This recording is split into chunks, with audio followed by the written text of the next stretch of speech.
In this video, I am going to show you how to use rulers in Canva, an essential feature if you want perfect alignment and precision in your designs. Let's get started. First, open up your design in Canva.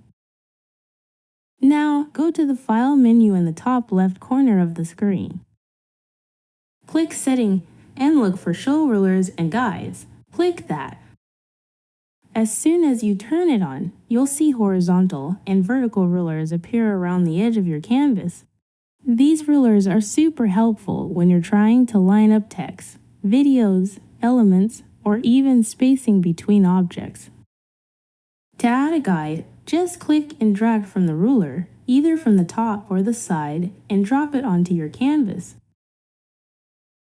Now you can move your elements, and they'll snap to the guides, making sure everything's perfectly aligned.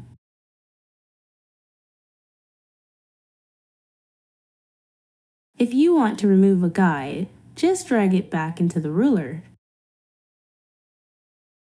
And that's it. If you found this helpful, don't forget to like, share, and subscribe for more Canva editing tutorials.